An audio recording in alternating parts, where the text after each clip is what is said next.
2018년 12가지 인생 법칙으로 세계적 베스트셀러 작가가 된 조던 피터슨 교수의 새로운 책 질서 너머를 소개합니다.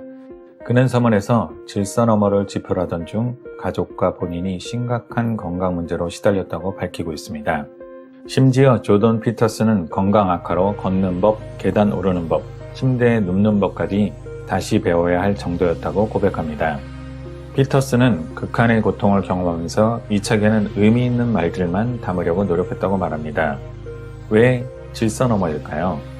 질서는 탐구된 영역이고 우리가 적절하다고 여기는 행동으로 목표하는 결과를 얻을 때 우리는 질서의 영역 안에 존재합니다. 질서 정연한 모든 상태는 비록 편하고 안전하긴 해도 결함도 가지고 있습니다. 또한 알고 예측할 수 있는 것 너머에는 혼돈이 자리하고 있습니다. 그리고 혼돈은 파격, 새로움, 그리고 추락을 가져오기도 합니다. 질서의 상태와 혼돈의 상태는 어느 쪽이 좋다고 말할 수 없습니다. 전작 12가지 인생의 법칙에서는 어떻게 하면 과도한 혼돈의 상태를 바로잡을 수 있는지에 비중을 두었습니다. 그렇다고 혼돈을 제거해야 한다는 뜻은 아니었습니다. 이번 질서 너머에서는 안정과 통제가 지나쳐서 발생하는 위험을 어떻게 피해야 유익할 수 있을까를 핵심 주제로 삼습니다. 우리의 이해는 불충분하므로 한 발은 질서 안에 놓고 다른 발로는 그 바깥쪽을 디뎌 시험해 볼 필요가 있습니다. 그는 전작과 합쳐졌을 때 도교의 음양처럼 한 세트를 이루도록 기획했다고 합니다. 질서 너머 역시 12가지 법칙으로 이루어져 있습니다. 법칙 1은 기존 제도나 창의적 변화를 함부로 깎아내리지 마라. 이 부분에 대해 잠시 얘기해 보겠습니다.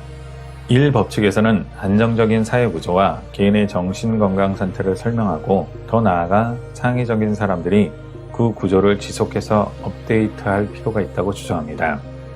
조던 피터슨은 사랑하는 손녀의 크는 모습을 눈여겨보며 아이가 무엇에 몰두하는지를 관찰합니다.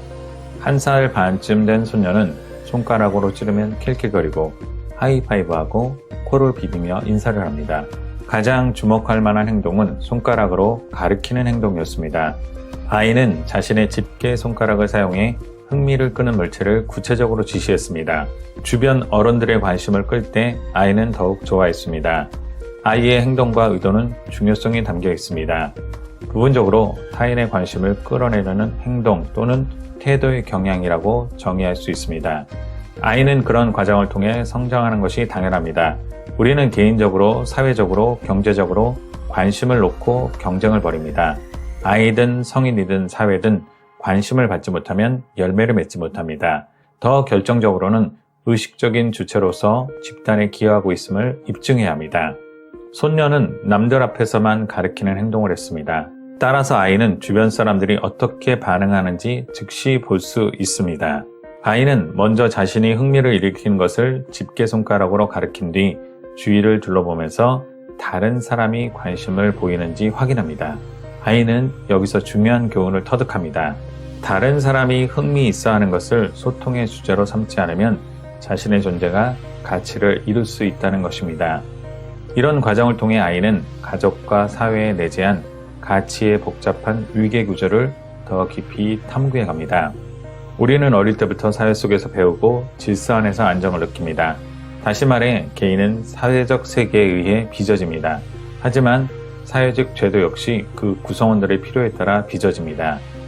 사회 속의 모든 규칙은 한때는 다른 규칙을 깨는 창의적 행동이었습니다. 창의적 행동은 나중에 쓸모있는 규칙으로 변할 수 있습니다. 사회적 제도와 창의적 성취가 이렇게 활발히 상호작용하기에 세계는 과도한 질서와 과도한 혼돈 사이에서 균형을 유지합니다. 법칙 1. 기존 제도나 창의적 변화를 함부로 깎아내리지 말라 였습니다. 오늘 영상은 여기까지입니다. 감사합니다. 북로드였습니다. 좋아요와 구독 부탁드립니다.